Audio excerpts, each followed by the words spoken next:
note to this one out of Iowa, where next week our newest live trial begins. We are calling this one the Visions of Violence murder trial. Yeah, the defendant there is Christopher B. Hall. He's accused in the murder and death of his girlfriend, Taylor McKee Contreras. Let's take a listen to Court TV crime and justice correspondent Matt Johnson. In the wee hours of March 14th, 2024, in Parkview. We'll check into this one too next week, y'all. So the Iowa man charging his girlfriend's murder. So make sure you tune in. To WHBF News. They report at the hospital that B. Hall asked the police for a welfare check on his girlfriend, Taylor McKee Contreras, saying that he's having, quote, visions of violence. Police go to the home the couple shared and find Taylor's body, along with a bloody bat and screwdriver, and an empty vodka bottle. A detective testified that B. Hall first said that Taylor came at him with a knife, and he defended himself with a bat, later changing his story to say that he attacked her with a bat and then stabbed her in the neck to, quote, put her out of her misery. The detective said that Contreras was stabbed 31 times. B. Hall, who has prior domestic violence arrests, is facing numerous charges, including first-degree murder. He faces life without parole if convicted. What story is he going to put forth as a defense at trial, and how much is alcohol going to play a role, and what is put in front of this jury? That jury selection is going to begin in the Visions of Violence murder trial. Again, that's next Monday, so that'll be a live trial here on Court TV. It's going to be a great one to watch. All right, let's head back now to Daytona Beach, Florida, where we have been following today's sentencing hearing for Ellen Gilland. Last December, she pleaded no contest to shooting and killing her terminally ill husband, Jerry, in his hospital room. She read a 30-minute long statement to this judge, and the prosecution said they wanted the opportunity to cross her on that statement. Let's go in for that. Sworn in now. Okay. Please raise your right hand to be sworn in now.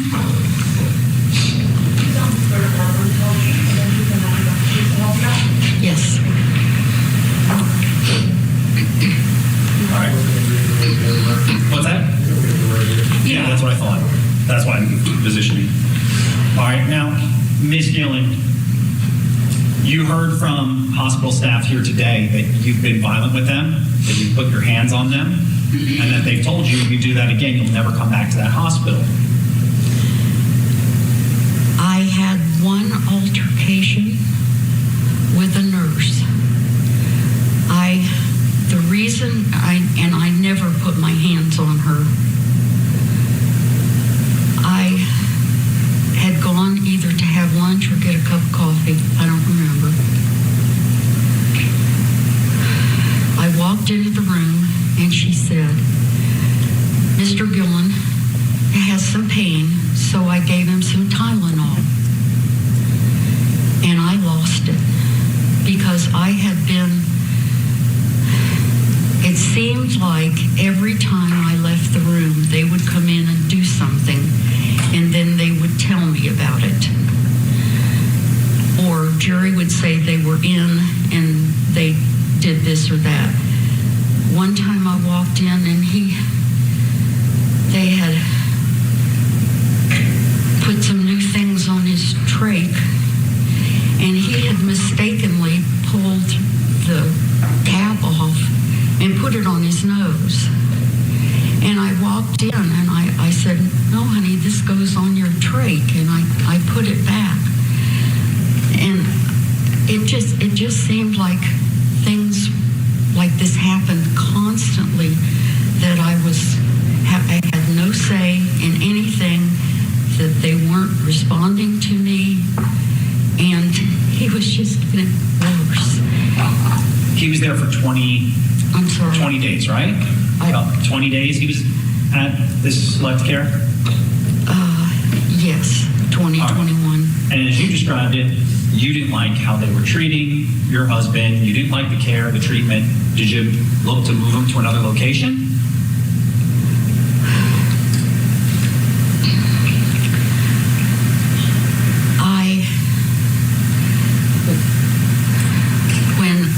When he was moved from the initial hospital to this new hospital,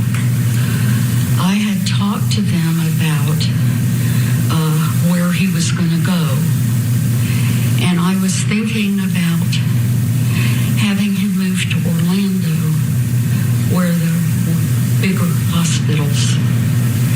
And I was afraid that by the time he got there, that he wouldn't survive.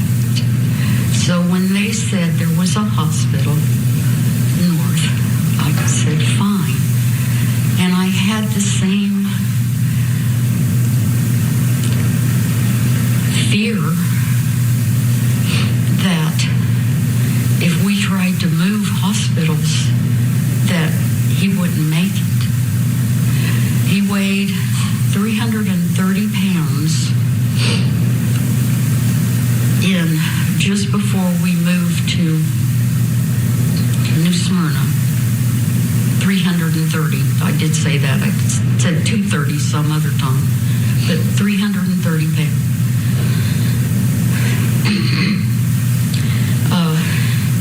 He had lost about 40 pounds before he went in the hospital,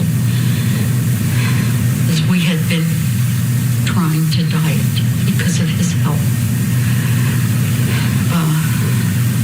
I'm sorry, I've lost the train. I get it.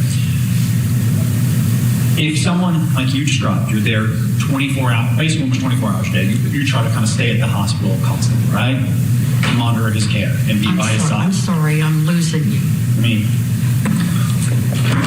you were trying to stay right by him and monitor his care, right? Yes. And you felt if you left the room, they would do something wrong, correct? Well, they would just do something and then either not tell me or I just felt completely out of control with anything.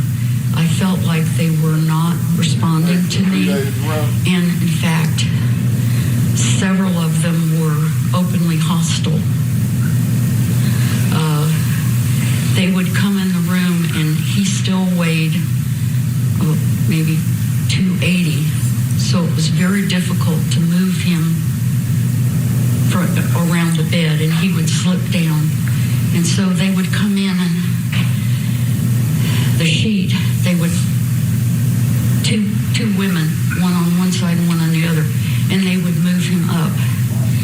And they would be so violent that they would crack his head against the headboard. And it was very painful for him.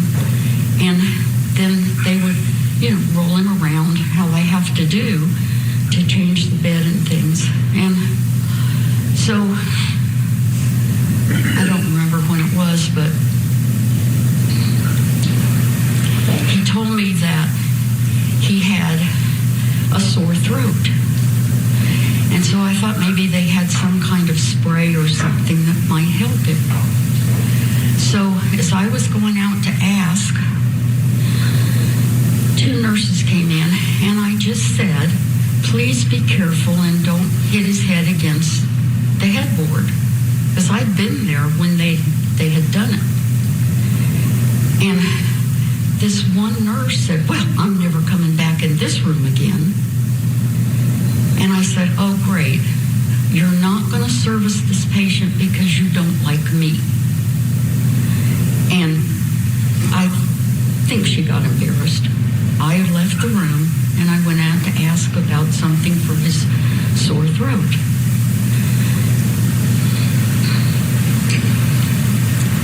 And the nurse there at the station, I said, he has a sore throat. Is there something I can give him? She said, oh, now you want pain medication. I said, no. I said, he has a sore throat. All I'm asking is if you have something to help him. And she said, well, it'll be Monday. This was the day before, I guess, because it was Friday. And she said it'll be Monday before we can have anything. I know that at times I have a lot of difficulty communicating things.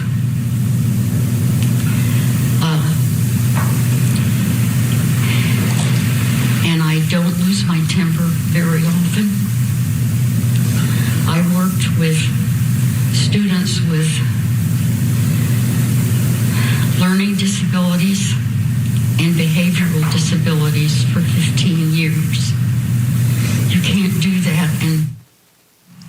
right, we're hitting the pause button on Ellen Gilland responding to prosecutors' questions there inside of that Daytona courtroom. We'll get you back after this quick break. Stay with us.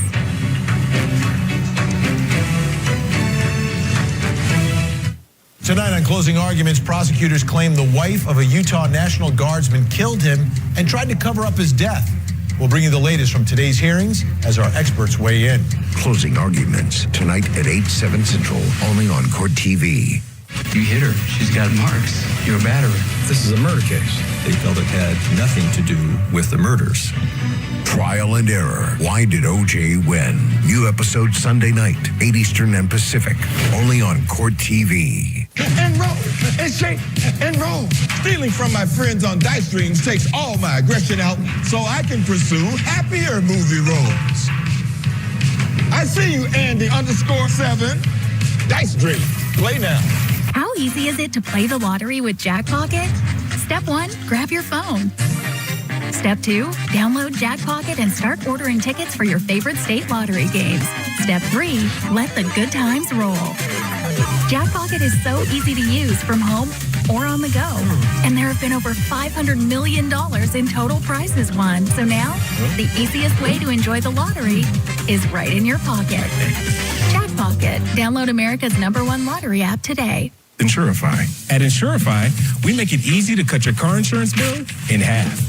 Half? How? Just go to Insurify.com and compare dozens of quotes in a few clicks. You cut out the middleman so you can cut your bill in half. Go to Insurify.com and save up to 50% on your car insurance. All right, time to do some selling. That's going towards rent. Oh yeah, that's going towards girls' night. And that's going towards a new bag. Your closet is worth more than you realize. Download the Poshmark app and start cashing in today.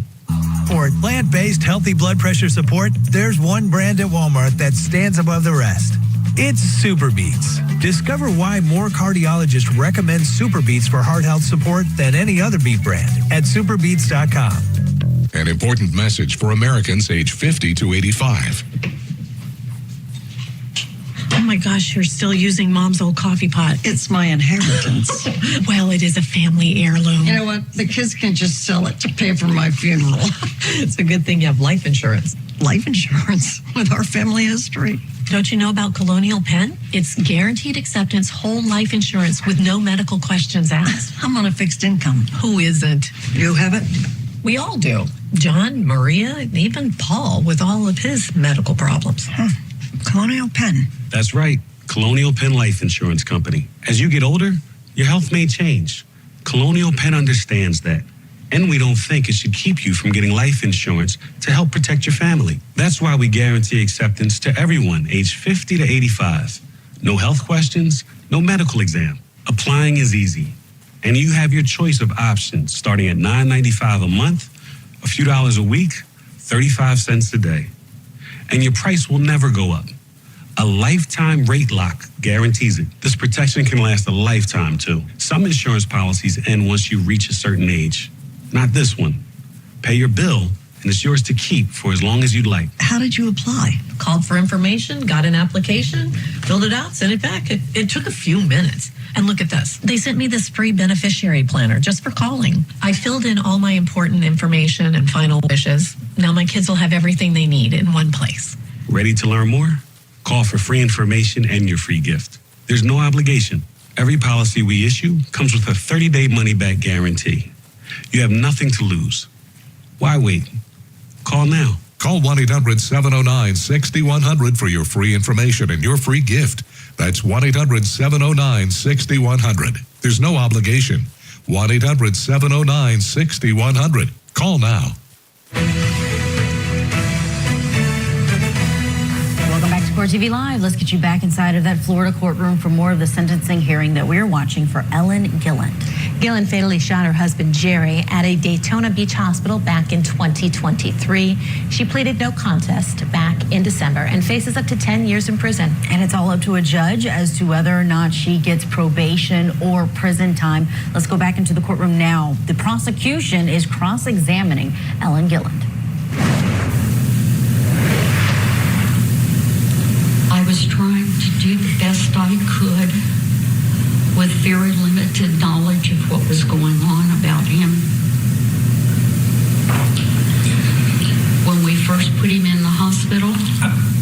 me just stop you. I think you're getting kind of far from my question. You've described now, as I've asked you, you're describing numerous instances of like basically the staff mistreating you and your husband, being rough, being, Yes. not giving him the treatment and the care, and yet through all of this, you never looked for another location to place him, right? I never asked to be moved because I didn't think it was in the... I thought putting him in an ambulance and moving him someplace else. I mean, how do you know that where you're going is going to be any better than what you've got? Now, you're college educated, got a master's degree, right? Yes. And you're telling the court today you've never heard of hospice? Oh, I never said I didn't hear of hospice. I said that the hospital never offered us any kind of other care. They never said we can move him into hospice. We were told that this hospital was a rehabilitation. Now, that means to me that he was getting better and he was going to get better and we were going to be able to go home. Okay, but when you made the decision, or you're saying now that Jerry made the decision to kill himself, you didn't think to say, hey, let's just do hospice. Let's do it humanely. Let's do it where I can be by your side. I can hold your hand until your dying moment. Because they kept saying that he wasn't dying.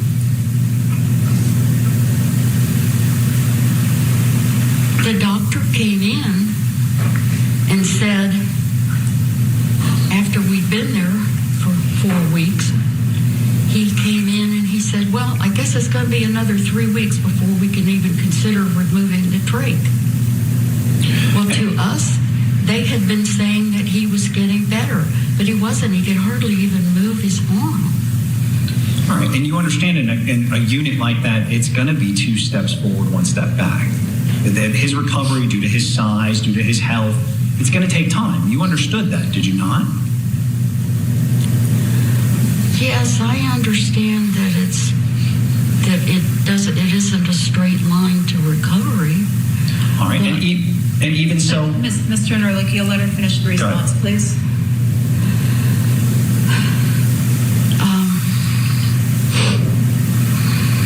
If you were finished, that's fine too. I thought there was more that you were saying. There was, but I've lost it. You said there wasn't a straight line to his recovery. Yes, we understand that. It's just that they never said, he's not getting any better, why don't you consider hospice? They never, no one ever said that to me. Well, maybe that's because he wasn't needing hospice. Maybe he wasn't at the end of his life. Did you ever think of that? That's why they didn't tell you that? I think you had to be there. I don't think you can stand there and say to me that maybe or maybe not. I was not functioning correctly. I've already said that I didn't respond to people as well as I should have. That's the only thing I can think of. And so...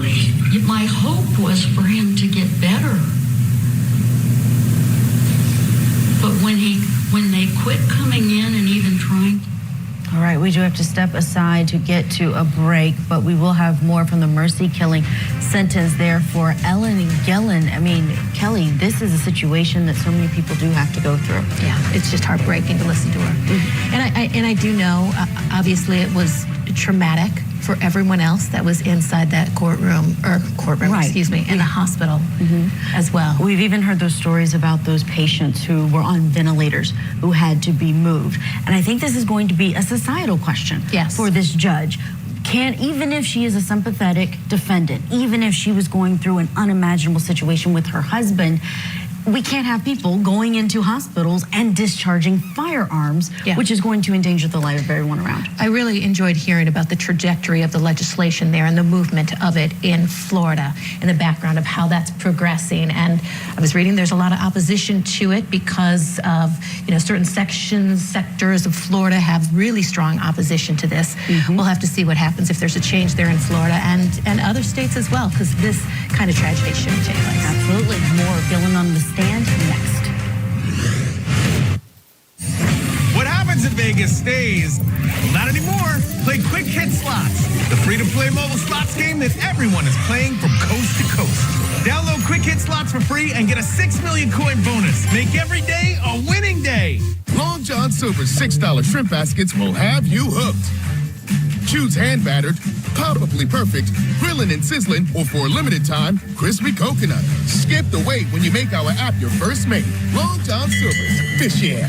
I know you think we can't afford it, but we need life insurance. You're right. Life can change quickly. That's why Select Quote makes it easy to get the life insurance coverage you need to protect your family for less than $1 a day. Select Quote found me a $500,000 term life policy for only $18 a month. We could help you save 50% or more on life insurance. You need life insurance. You don't need to overpay for it. Visit or call Select Quote. We shop, you save. Early January of 2024, Riley was diagnosed with neuroblastoma. It changes everything. You feel hopeless at that moment. What is the next step? What do we got to do to get this figured out? We were able to get a referral in, and we were headed to St. Jude by that following Monday. You can join the battle to save lives by supporting St. Jude Children's Research Hospital. When you support St. Jude, you can help make cures possible for kids with cancer. You can't really describe the type of hope that they give you as a family, because you go in expecting the worst. And I feel like in our case, we got a lot of the best. And I think the hope is a huge factor. Please call or go online right now and become a St. Jude Partner in Hope for only $19 a month. Families never receive a bill from St. Jude for treatment, travel, housing, or food. The fact that we don't receive a bill from St. Jude it's incredible. You can't put a price tag on that type of generosity. And the hope that they give you is priceless. It's just amazing. We are living proof. When you call or go online with your credit or debit card right now, we'll send you this St. Jude t-shirt you can wear to show your support. Anybody who is supporting this organization, I'm not sure that they know the impact that they're having on people's lives. It's an incredible place that really allows families to get through the worst of times. St. Jude is hope. Please call or go online right now. Become a St. Jude Partner in Hope today. I'm Daniel, the founder of Pretty Litter, the color-changing, health-monitoring cat litter. Did you know that cats tend to hide symptoms of sickness and pain? I learned this the hard way after losing my cat, which drove me to create this. By working with scientists and veterinarians, we were able to develop a new litter with color-changing technology to help you keep tabs on your cat's health. Built with advanced odor control, this litter keeps your home smelling fresher longer. So give it a try. Visit prettylitter.com today. You're as much to blame for what happened to me as he is. I chose to do what I did. I don't regret it. May you never die until I kill you. What'd you do? I'm a thief. May you are admitted to a capital crime. Any judge would be forced to hang me. I told him more than once I want him to move out. Is he violent? I will not die with this world thinking I am some beaten little fool.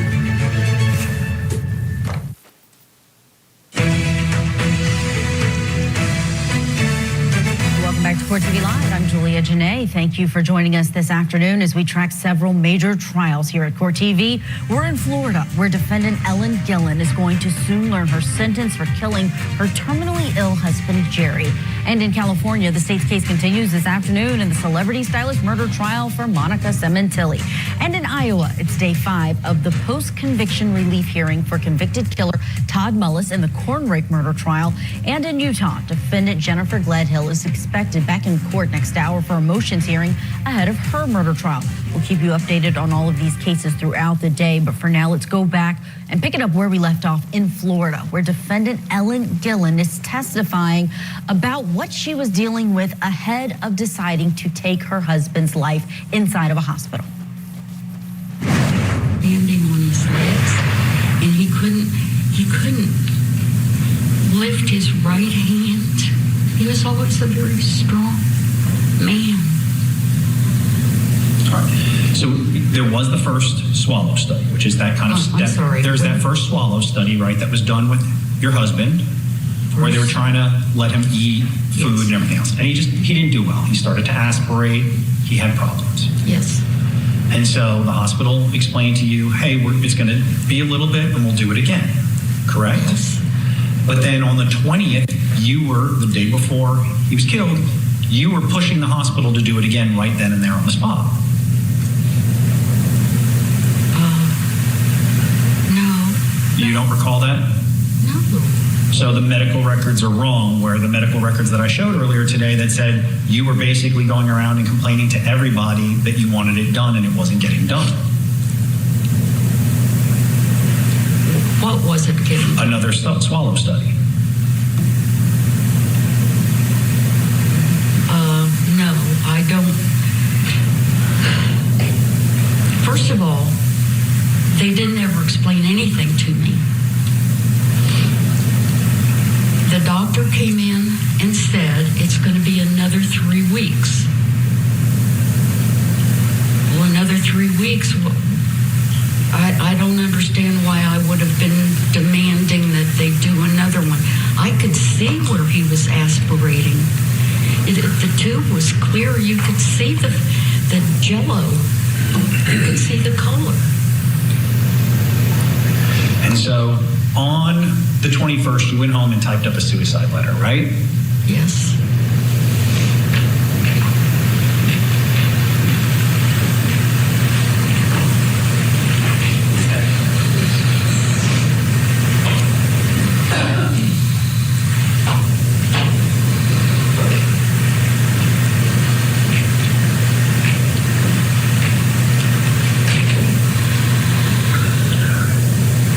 So you typed up this suicide letter that day, right? Yes, I didn't actually go home to write a suicide letter. I just thought that I should do something when I went to pick up the gun. And then here you claimed it was his idea to do it, right? Yes. Except when medical staff had met with your husband day in, day out after the 6th, every day, he never stated he had any suicidal thoughts. Yes, he did. The medical records do not show that. Well, they show that they talked to me about hospice and they didn't. Okay, so what you were saying is this hospital mistreats your husband. What they're documenting is wrong. You're saying, and they were aggressive towards you, your husband, but you never look for another location. You never do any of these other things. It's just the hospital's fault. Everything's the hospital's fault. No, I don't think everything was the hospital's fault. I'm saying that I was in a very stressful situation after several stressful years of moving around, being in a hurricane, having my husband fall ill, being in and out of hospitals, trying to get help. I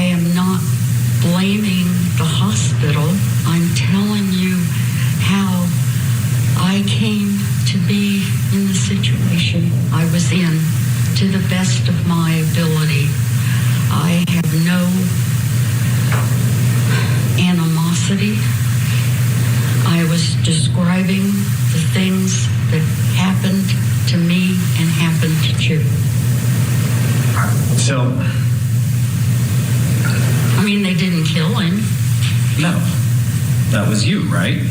Yes. Okay. So on that day, you come into the hospital, and did you see the other families around? Did I on that see? floor? Since you were there that much? No. You never saw the other patients? You mean during the weeks we were there? Yeah. Yes, I did. So you knew there were a lot of patients in there, right? Yes. And they were critical, just like how you described your husband being. Well, you might not know their condition. Going under the assumption that these people were there for rehabilitation, meaning that they weren't hopeless cases, that eventually they would get better and they would get out of the hospital. And as you described it, you were feeling overwhelmed from these kind of years of unfortunate events happening to you. Did you attempt to get any mental health help? Me? Yeah. I did go to a mental health counselor for a couple of visits after our house was flooded, and I was having panic attacks every time it started to rain. But as far as at this time, no, I was completely consumed by trying to be with my husband and be with him when he was ill. Okay.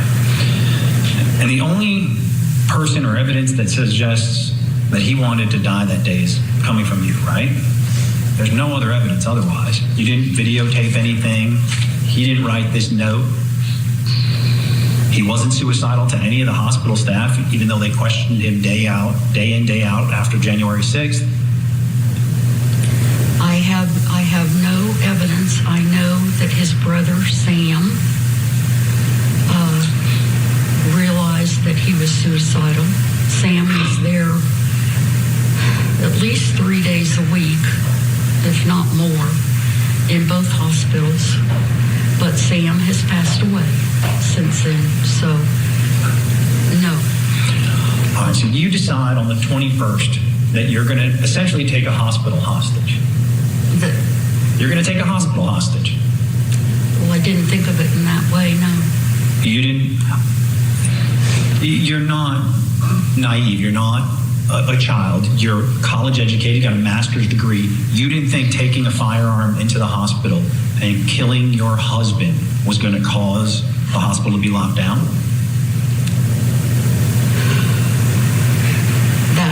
No, it didn't. That I didn't proceed with it I didn't think through with it to that degree, no. So you kill your husband, you point the gun at the nurse, Hector Ponte, right? And you saw him terrified, right? Well, yes, he was frightened. He was, right? Yes. And he was in that room for a couple of minutes, just frozen in terror. Yeah, he was standing there. But I wasn't thinking about that. I was thinking about my husband and the fact that I just wanted to be left alone with him. Well, he's dead. You killed him. You're standing there. You're holding a gun to a frightened man for minutes. And nothing is going through your head thinking, what am I doing to this poor man?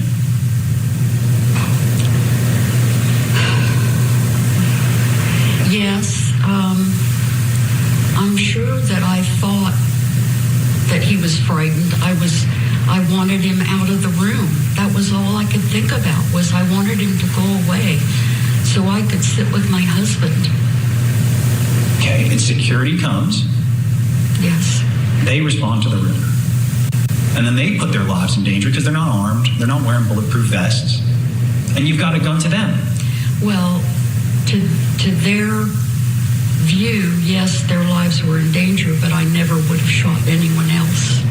Okay. I mean, that's just me saying that, too. You're saying that everything I'm saying is just me saying it. But you were pointing a gun at him, right? Yes, I pointed the gun toward the door. Where he's standing? Well, they were kind of peeking around the corner. All right. And so if somebody was holding a gun to you, would you not think that they meant you harm? Yes. And then law enforcement responds, and one of them was Sergeant Okoye. And he responds, and they come in with the ballistic shields, and you've got a gun on them as well. And I what? You pointed a gun at them as well. Yes. Okay. They ask you to put the gun down. Do they not? Yes. Do you do it?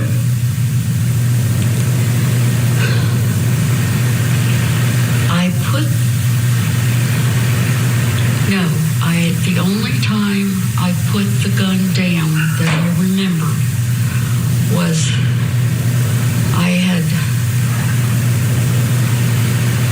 was at the end. I was getting exhausted. I put the gun to my head. I took the safety off and I put the gun here. And then I realized that what I said, that I would probably fall on the floor, which for 40 years I've been very careful not to fall on the floor. I wasn't thinking straight. We're hitting the pause button on this testimony. Ellen Gilland has already told the judge that she has mentally prepared herself to spend the rest of her life in prison. This judge has the option of up to 10 years in the case against Ellen Gilland. Let's get to a break and we'll get you back in right where we're leaving off. It's a whodunit Hollywood story. Monica Cementelli is accused of plotting to kill her husband. Celebrity hairstylist Fabio Cementelli. The Celebrity Stylist Murder Trial. Today, only on Court TV. Tonight on Closing Arguments, prosecutors claim the wife of a Utah National Guardsman killed him and tried to cover up his death. We'll bring you the latest from today's hearings as our experts weigh in. Closing Arguments, tonight at 8/7 Central, only on Court TV. When surprise breakdowns happen, American Home Shield will be there to fix or replace parts of the systems and appliances you rely on every day. They help protect your time and money by connecting you with qualified pros and helping pay for covered repairs or replacements. AHS offers flexible and affordable plans for every home. Sign up today and get $100 off with code AHS100. Visit AHS.com or call 833-PLAN-AHS. Americans protect one another. When the going gets tough, Americans get tougher.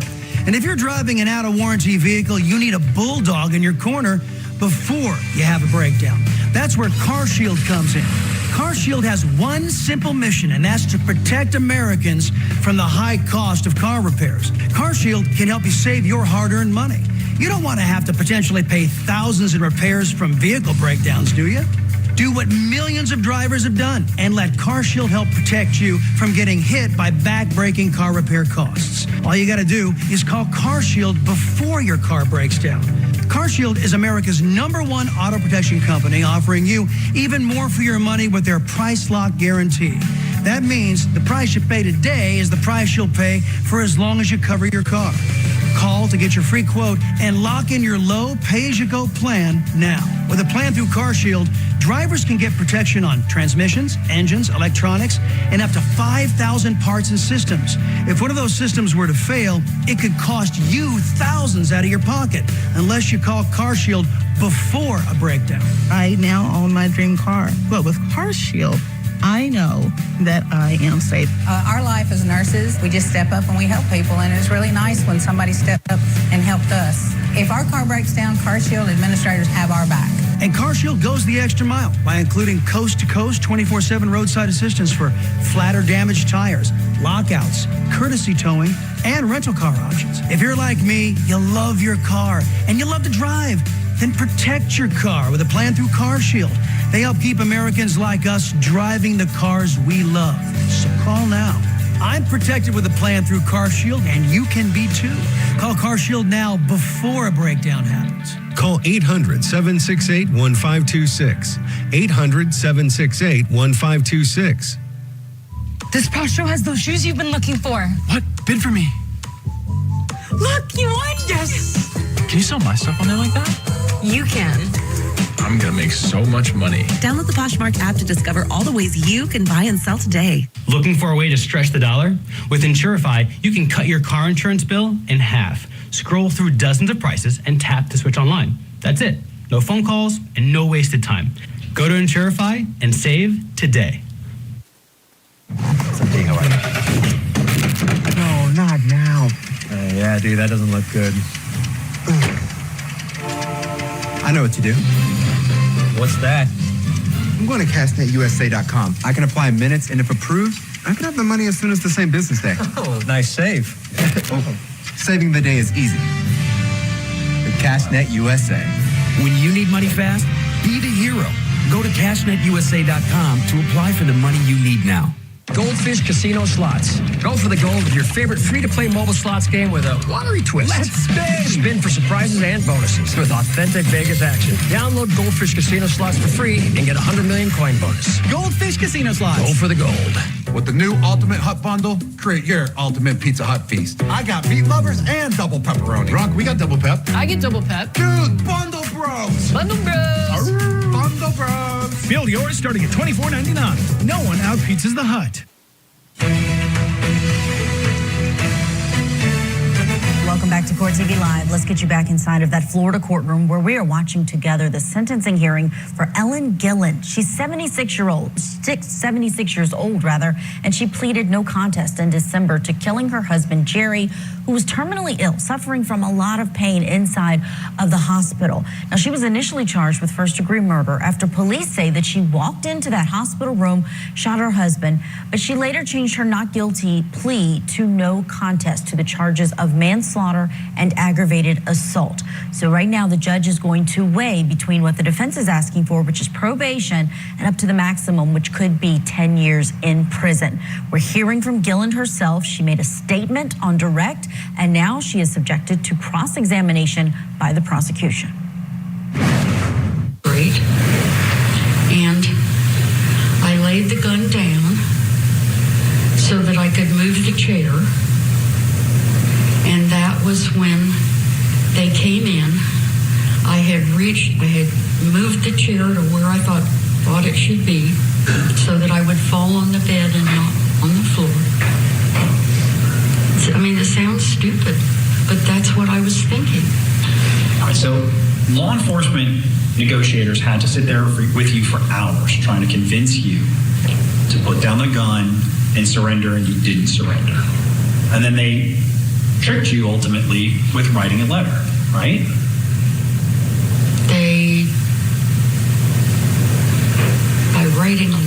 By writing the letter, they were trying to trick you into putting the gun down so they can make entry into the room. Writing what letter? The note that you wrote, if I may approach, or entered into evidence, it states more. Do you recall writing this?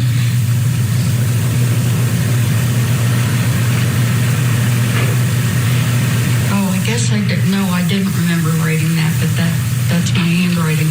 All right, and this is what you were writing when law enforcement was asking you to write a note, when the hostage negotiator ransom was asking you to write a note to your family, right? Okay. And this was the note you wrote? It looks like it, yes. All right, you told, you're writing, this is your writing. Sam and Angie, I am so sorry it turned out this way. Jerry thought he would be able to do it himself, but he was physically too weak. I know you will hold this against me. I would in your place. I thought I was stronger and I could shoot myself right away. Now, all I have done is write this fruitless and boring note. Those are your words, right? Yes. A fruitless and boring note. You've held a hospital hostage for hours. You realize that, right? Yes. Now I do. You didn't realize you were holding people hostage. I realized that there was a lot of commotion. I knew that they had moved people from the two rooms beside me.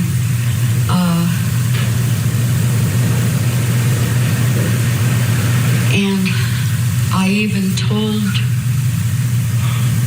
the officer that I was very sorry that people weren't able to get the care they needed. But I wasn't analyzing things. I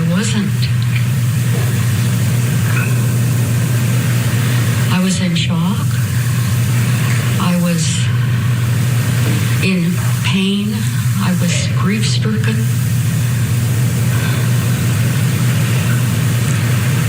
You were in pain, you were in shock, you were grief-stricken, but those are all your actions that led to it. Yes. And so law enforcement ultimately makes the decision to enter that room because you've put the gun down. Yes, I put it up and I had laid the gun down to move the chair, and I went to pick it up, and when I picked it up, the flashbang went off. That's when the shot must have gone off, because I was picking it up to shoot myself. I actually had made the decision and I was going to do that. I don't remember the shot going off into the ceiling. I don't remember that. Okay, well, Sergeant Marr, and you can hear it from the audio as well from the video, flashbang goes off in the room. You don't realize it, but it's Tara Kusami is the one who has that grenade launcher that makes entry into the room. And once that flashbang goes off, Sergeant Marr comes into that doorway and he watches you pick the gun up and fire it in their direction. He can see the muzzle flash in his direction. Not at your head, right towards them. That may have been what he saw, but what I remember doing is getting ready to shoot myself. I have an excellent visual memory, and what I remember happening is what I said. I laid the gun down, I moved the chair, I reached for the gun to put it back to my temple, or my whatever this is back here. And as I started to pick it up, the flashbang went off. I don't know anything seriously. I know just a teeny bit about firearms. I don't know about a muzzle flash. I don't know about any of that. I know what I did, and I know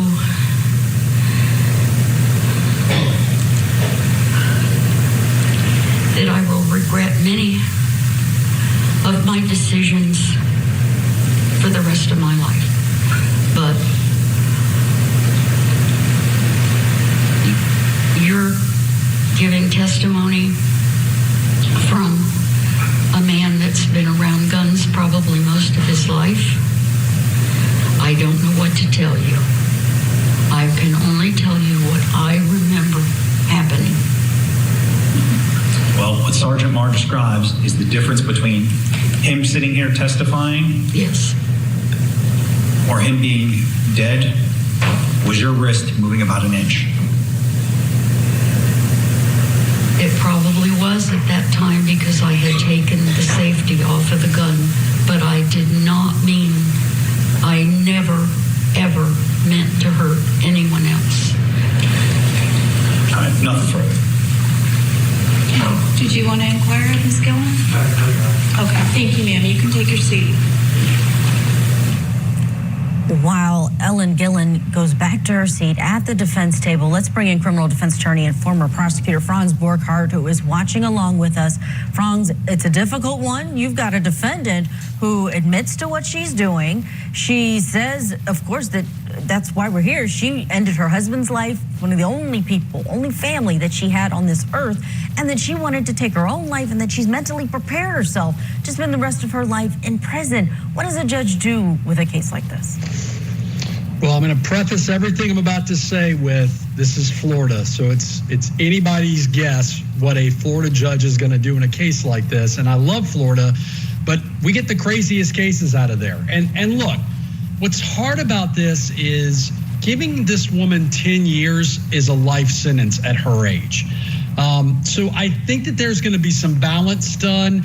I do genuinely believe that she didn't want to hurt anybody besides her husband and herself. I don't think that she had any intent to hurt anybody else. However, the other side of this is by giving her a slap on the wrist is the court making the statement that this behavior is okay and that you're not really going to have much of a penalty for it. She's a sweet little old lady, very likable, very lovable on the stand. This is a tough one. This really is tough. I would be inclined, and I know I'm going to get some hate over this, I'd be inclined to give her a little bit of jail time because of the optics of not doing that. But I could see a court saying, you know what, very low likelihood of recidivism, unlikely to be another violent crime done by her, and maybe go towards a low end of a sentence. So your guess is as good as mine, though. It's a difficult one. You're coming from Florida, though, Franz. You're in Louisiana. You all don't allow cameras, so we don't know what crazy stuff comes out of Louisiana. But to your point, I do think the judge may give some time, just not even because of Ellen Gilland herself, but because of what happened and all of the people affected. Stand by for a second, Franz. We do have to get to a break, but coming up, we're going to get you in for more of that sentencing hearing. The closing arguments are coming for Ellen Gilland's case, and Court TV's Matt Johnson is going to join me live to preview our newest live trial here on Court TV. It's starting next week, so we'll get you prepared for everything you need to know about the Visions of Violence murder trial.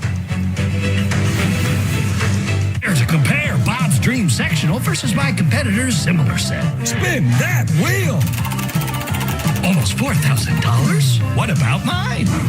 2,000 less. Dare to compare. In store or at mybobs.com. Those 26 miles in the rain? Yeah. FrameBridge can frame that with custom framing made easy. Whether it's a pick or a Picasso, FrameBridge will frame it with the highest quality materials. Millions of custom frames and counting. Get started today at framebridge.com. For plant-based, healthy blood pressure support, there's one brand that stands above the rest. It's Super Beats by Human. Find out how to get a free month, plus a free month of memory and focus capsules with your first order, only at freesuperbeats.com. My name is Braden. I was 5 years old when I came to St. Jude. I'll try and shorten down the story. So, I've been having these headaches that wouldn't go away. My mom, she was just crying. What they said, your son has brain cancer. It was your worst fear coming to life. Watching your child grow up is the dream of every parent. You can join the battle to save the lives of kids like Braden by supporting St. Jude Children's Research Hospital. Families never receive a bill from St. Jude for treatment, travel, housing, or food, so they can focus on helping their child live. Please call or go online right now and become a St. Jude Partner in Hope for only $19 a month. St. Jude takes away my cancer. You can get through this. What they've done for me, my son, my family. Sorry, yeah.